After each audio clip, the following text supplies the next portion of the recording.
All right, welcome back. We're talking with Liam Scheff about Charlie Sheen and the report that he is HIV positive.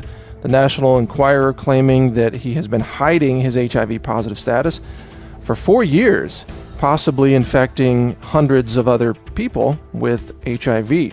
But Liam Scheff joins us here, and he's the author of Official Stories, and he is skeptical about the HIV testing protocols and methodology, which he explains have really not been proven to identify either the presence or the absence of HIV, and we're talking with Liam now.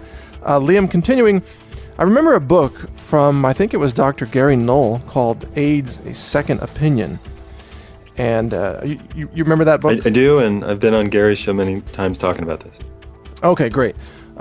As I recall, in that book, he explains much of what you explained, that it is a lifestyle of multiple sex partners, of being exposed to and infected by potentially hundreds of different viral strains, a lifestyle often associated with rampant drug use, and that this destroys the immune system and creates the acquired immune deficiency that's often exhibited by people who are called HIV positive. Do you agree with that assessment by Gary Null? I actually probably relate it much more to the antibiotics and the intoxicants. So if you look at the gay community, sure, it's not great to have a dozen sex partners a night, because number one, it's probably not good. It's probably not good for you spiritually, but that's your business. It's not going to be good for you biologically, because the number of parasitic, bowel, skin, urethral infections that you can get is pretty high. And you walk away with a lot of problems, a lot of infections. Those won't cripple your immune system. They'll hurt your penis. They'll hurt your genitals. They'll hurt you physically. Yeah. But what you do to treat those is to take very hard, broad spectrum antibiotics at increasing doses. So when you do that, you kill the villi, you kill the flora, you strip your gut, and you quite literally punch holes in your gut, so you're leaking out of your gut into your bloodstream. This is the birth of all of the fungal infections that occur in, the people taking AIDS drugs, or taking a lot of antibiotics, or people in chemotherapy. You know this. Everybody who's on these drugs loses their gut, and then they die. That's what was happening in the gay community. If you look at how they progressed this to Africa, they said, well, we have this subset of young gay men having an absolutely unique lifestyle in these very small portions of American cities, and nobody else is affected. God, that sounds like a sex plague, doesn't it? Nobody else is affected. So now let's go over to Africa in the wake of Idi Amin and coups and violence and apartheid, at the height of apartheid, and let's just look at the poor population living in the tin shack towns, drinking water that's coming out of ditches that are filled with urine and feces, and say that all of their problems must also relate to sex. That is how AIDS got to Africa, very specifically. They said that if an African has a cough, fever, weight loss, or diarrhea, they have the same sex disease as these young gay men using these handfuls of antibiotics, benzene, poppers, etc. have. Well, it didn't take much for the American imagination and the Reagan administration to say, this is a sex disease that can affect everybody. Wink, wink, nudge, nudge if you're gay or black, but now everybody has to talk about it. I remember back in the 80s, the CDC ran what I have to consider a false flag, where they were running out of money. Congress was about to vote on cutting their funding, and it was right after that, I think it was Time Magazine came out with a cover story, made a big wave in the media, and this was before the alternative media, of course, before the internet even. And they said, well, AIDS will infect heterosexual males, couples, just regular husband and wife, conservative Christian America couples.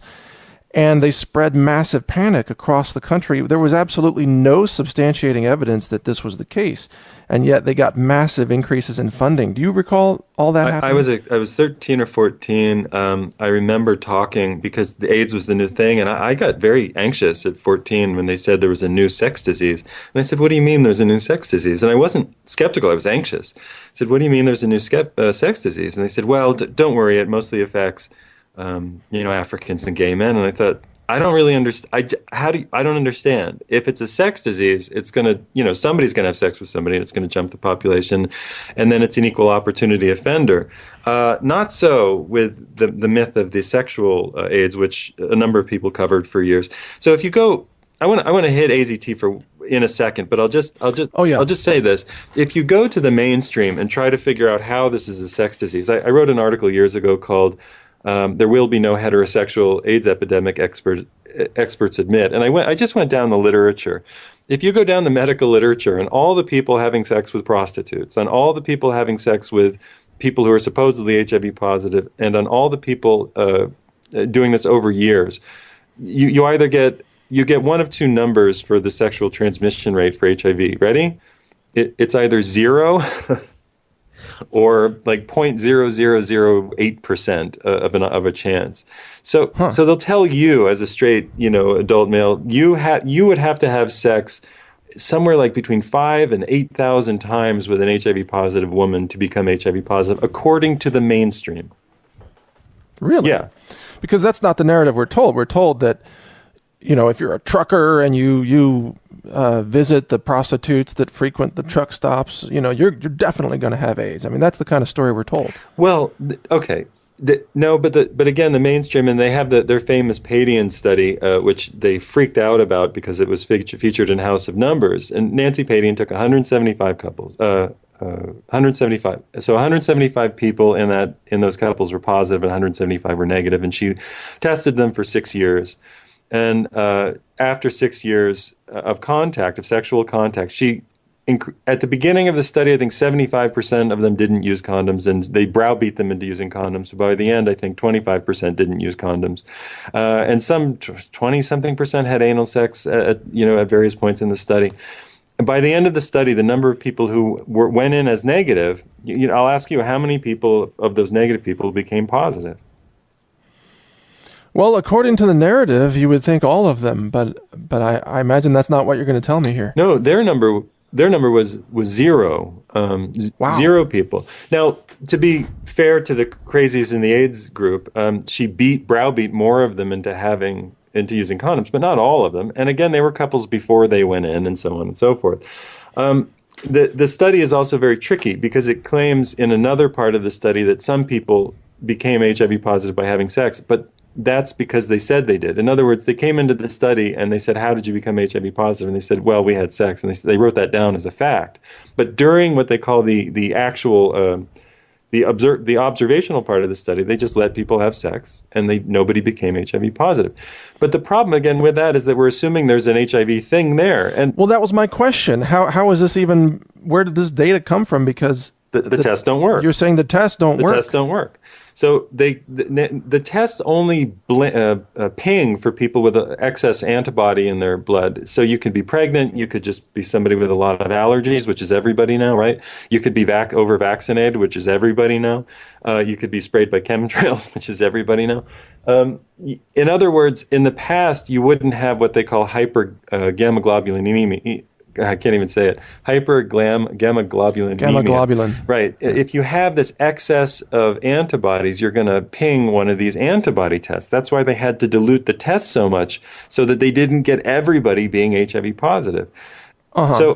So then so the tests don't work, and it's not a sex problem unless you believe that the tests work and 0.0008% or something is a meaningful rate of transmission for a sex disease, which doesn't exist. That's just not the case. If you go and have sex with somebody who's having fulminant expressive herpes, I don't know how high your probability of getting it, but it's higher than 50%. You're, full expressing herpes at that time, and you have regular sex with them, you're going to end up with herpes. Same with syphilis. Yeah. You would think. I mean, you can get Ebola from touching the corner of your eye.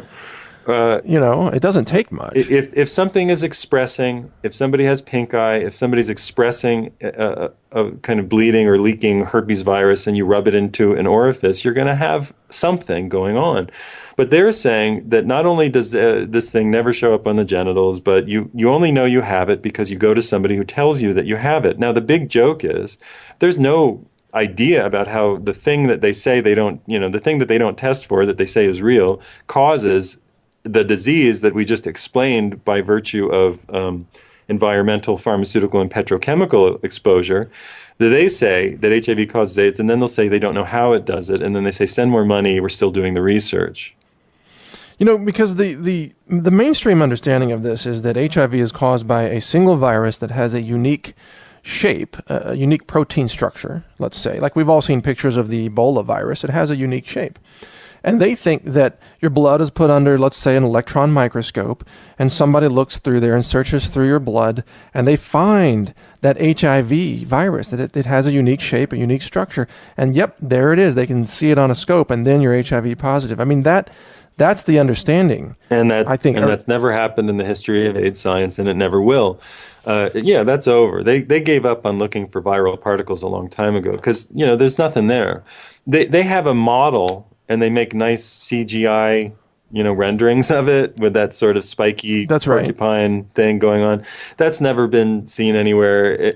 What you get when you look under the microscope, and this was in the movie House of Numbers and some of the special material released afterwards, is the top, I guess Hans Gelderblum, the top HIV microscopist in the world, saying, yeah, it's all pretty much trash. None of it really looks like anything. Janine Roberts got the initial data that was the base, the foundational material for this HIV, HTLV3 fraud. And they said, the microscopist was saying, I think it was Gondry, I can't remember his name anyway, Gonda, was saying, I think his name was Michael Gonda, I might be wrong, but he was saying, yeah, this is just cellular trash. It doesn't really look like anything that you don't see in any cell pellet in any cross-section of T cells. So the other problem is they said they grow all their HIV proteins, they call them HIV proteins for the test, in T cells. All right, we got to take a break, Liam. I have to ask you to finish it on the other side. This is Liam Scheff here. You're listening to TalkNetwork.com. We're talking about Charlie Sheen, AIDS, and HIV. We'll be right back after this break with the final segment.